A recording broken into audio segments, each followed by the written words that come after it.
Back to the Channel Sport on Sunday, and I have a friend, a guest. He would have been here last week, and he was called. He couldn't make it. But I tell you, in getting down here today, he has to buy 3 good tickets, run down to Abuja. So sometimes you're happy when you have persons that you can say, yes, let's come down here, and they do so. Remember the last time Chief Onibere was going to Cote d'Ivoire for something, and then he said, I will come to the program, and that is how highly they said they could do it. In 1993, he led some youths out of this country, and they came back, yes, with a World Cup, FIFA Under-17 World Cup. He also went to the Meridian and won the Meridian Cup, also at that level. I want to ask him the first question before I introduce him. I will ask the question first, then I will ask him his name. You won 2 Under-17 World Cups for Nigeria at that particular level. We won. If we ask you, Fanny Ambassador Amun, please coach the Under-17 for 10 years, will you take it? I will advise. I won't coach. Why won't you do that? Because it encompasses a lot of things. Because administration is involved, technical is involved, and much organization. You have done it before. You say you are the transformer of talent. If I stay behind, we are saying we want to transform talents for Nigeria. If I stay behind, yes, the coaches will not be there. No. What do you mean coaches will not be there? You are a coach? I was. No, you are a coach. You are a trained coach. I was. Now, we are saying at this level you have done it well. And then be there, keep on churning it out. Let be the conveyor belt. Go there and transform these talents that can go on to Under-20 and and above. What is wrong with that? I can still do it from afar. His name is Fanny Amun. We call him the ambassador. He has coached the Under-20, Under-17. He has coached the team also Under-17 right there. He has coached the Under-20. And I will ask him, because he said something when he was doing right that. And then he also be part of the team that went to 2002 World Cup as assistant to Chief Onibere. He has coached the national team. He has been the Secretary General of Nigerian Football Association. And I want to ask you this. How come you told Nigerians you wobble and fumble to the final? What happened? Media word, not me. You didn't say so? No, media. It was media that said so? Yes. So what did you say? No, we played the first game. Yes. 2-2. Yeah. They said fly goes wobble to 2-2 draw. We won the second game 1-0. They said fly goes wobble and fumbled. In the last game, we won.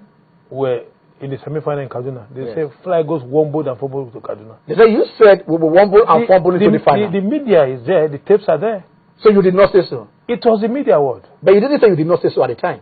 Well, how can you deny? I have never accepted it. I'm a literate person. Okay. We have peace in sports now. I want to ask you 2 questions, especially in the football house. There used to be the time that you have to run to FIFA to go and represent Nigeria so that you could douse those those that was happening. But right now I ask you, the media report of Mr. President, do you score him? How do you score him? On sports? On sports. Yes. Excellent. Excellent. What are the parameters? We won the Nations Cup and the team has improved. Olympics. Forget about the main Olympic team. What the performance was. Are you judging him just by performance? Yeah. In the last few years, that he's been there for about 3 years, we've had tremendous achievements, though there's still need for us to still do it better. Okay.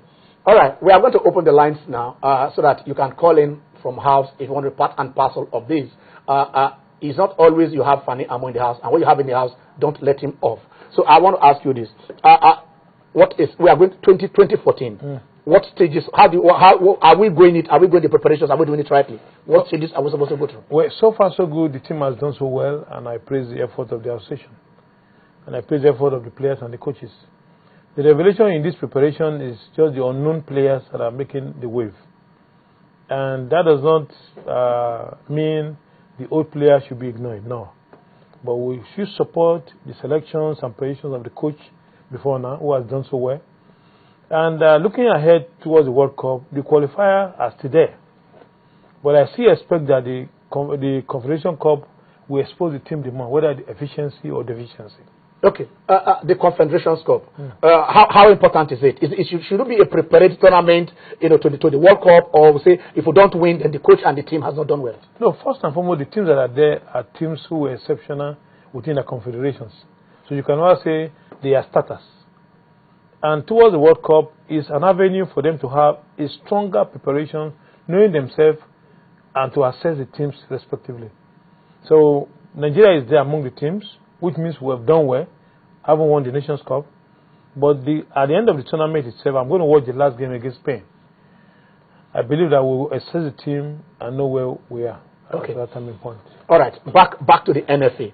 How do you assess their leadership scheme vis-a-vis admin and technical support that they have? Oh, first and foremost, I think they've done well. I was there before. The administration is a continuous process. And the first time we're having a learned person as the General Secretary, Musa Amodu, a lawyer. Have we not always been having lawyers there? No, not as General Secretary. Not to okay, they have been the media, they have been the spokesperson, the lawyers. No, the other section. What I'm saying, at the helm of affair of administration, the first time they're having a lawyer. Okay. Let's put that apart. The board has done so well. Forget about what people would have said. What is the yardstick of measuring a board or a tenor? It's successes. And they've done so well. Have they succeeded? No, it's an ongoing program. The programs are different. But so far, so good. I scored them high, above 70. All right. I hope we have the line, we have the number on the set so that you can call in if you're the part and parcel of the program. I still have Fanny Amun in the house. We have had so many foreign coaches. You have also coached the team. And then Keshi came in and won the Nations Cup. How do you assess the technical abilities of Stephen Keshi? First and foremost, I think assessing him is an understatement. I want to believe that measures to ascertain success in a team is for you to perform. And so far, so good, he has performed well. So as a player, he won, and as a coach, he has won as well. But that is not the terminal end. The qualification has been going on very smoothly. That's why the lapse they had in Calabar. They went to Kenya and picked the points at stake. They played in Winford later early in the week. Yeah. And we expect that towards the Confederation Cup itself, we shall have perfect preparation that will enable us forge ahead. But as of Keshi, he's not doing badly for now. His handling of the players. He has his problems with Yobo. He has his problem with some of Oseze and some of these players. Do you think that we should just be casting away players, all our players away because we are discovering new ones? Shouldn't there be that a continuum, like you are saying, we can ease them out? You remember in 2002, you were part of that team that eased off Olise, that eased off Finidi George and co. Do you feel Onibede was here and he said he was not happy? Looking back, he regretted doing it. Do you support then when these players were sent off after serving this nation for decades? I was the chief coach in '98 in France. You remember? Yes. And it was a gather process to fade them off. There was nothing wrong. If anybody has come to tell you that he regrets it, I have no regret over the selection of the team or the team we took to Korea, Japan. No regret. That brought out Vincent Eyama and a few other players. And since then, he has not left off his group till today. Was it a better way to say thank you to those players, those group of players who took us to those players? Performance you mentioned. They qualified for the World Cup. Those players qualified us for the World Cup. It doesn't matter. So why do we drop them? No, look, the coach decides. Mourinho today might have a player that he thinks is too exceptional. Another coach will come and say, look, this kind of player might not meet my standard. Okay. So it depends on the coach itself. So they've done so well for Nigeria, but Nigeria has paid them as well much than they've done. Okay, I want to ask you this. Amos Adamu is your mentor. He remains my boss till tomorrow. Are you saying that after his ban, you support the return of Amos Adamu to Nigerian sports? The ban is still ongoing. When we get to the bridge, it's his choice to cross it. But the association decides. Is Nigeria missing Amos Adamu? The question I would expect to ask, when Dr. Adamu was there, were other countries missing their non-inclusion of their country's candidate? There's somebody there representing not candidature now. Yeah. I'm asking you here now, point blank, and I'm asking you this. I mean, in the period of Adamu, we said yes, he understands FIFA, he understands CAF, he understands everything. Is Nigeria, since his absence, have we missed him that if he had been there, this is what would have been happening? Everybody understands. Look, let me help you. You don't need to go too far. I'm not going too far. Answer the question. In not too long a time, yes, we had a man called Patrick Pomo. Yes. Who everybody expect would have been CAF president. His tenure was terminated by death. There was an Adamu who has finished his tenure. There are also better candidates in Nigeria. Nigeria is too endowed with people who can rank in any way. I like that. They say Nigeria is too endowed to do that. The general elections of the FA is coming up. I mean, they said they have written that book in such a way that people cannot come in. It's like a court, a closed group. I mean, somebody has to nominate you, another person to nominate you from inside, and you cannot be nominated from outside. So, I mean, is it a fair ground? Yeah, first and foremost, it has not been passed. So issues will always be proposed. But the system, with time, let's see how we cross it. There shouldn't be any controversy about it at all. The board is doing well. The board is still ongoing. They have a tenure till next year. So the issue of exit, there is a tenure. The only person I know has no tenure is the PG of Supporters Club. He has no tenure. So there's a tenure. He's your friend. No, it's my friend. No, he's outgoing. And I'm the incoming president that has a tenure. Are you a member of the Supporters Club? No, my campaign is very straight. Yeah. He has no tenure. Yes. I will tell everybody that I have a tenure. Yeah. And I will go. So which means I'm the incoming president. But if his own has no tenure, how will he be outgoing? He will go. How will it go? The association has the right to stop him.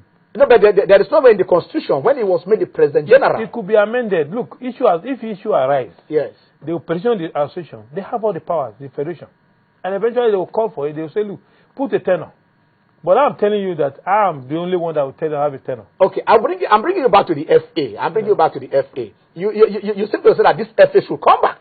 I mean, even before the elections. Are you? I mean, why you such? I never told anybody should come back. I say they have a tenor that will expire at the expiration of the tenor, which is next year. They have a tenor. So the issue of comeback or go does not even arise. They have a tenor, and the tenor is ongoing. Do you score? I'm asking the same question again. How do you score them from 0 to 100%? 60% because they still have a tenor. I still believe they can still do better. 60% before now. Okay, in which areas do you think that they've done well, and which area do you think that yes, this is where they are supposed to improve? By next year, at the end of the tenor, you can review. You score them 60%. Yes. Wait, so from what parameter did you score them? Because they've qualified for almost all the tournaments in the past 3 years. Almost all the tournaments. Look, and they won the Nations Cup. And they won the Nations Cup. Now, so what did you just think? People said the president of the federation is not doing well, is too dull, whatever, but they are winning. Okay, so I asked you this. Yeah. You won the under 17 championship. That was the second time Nigeria won it.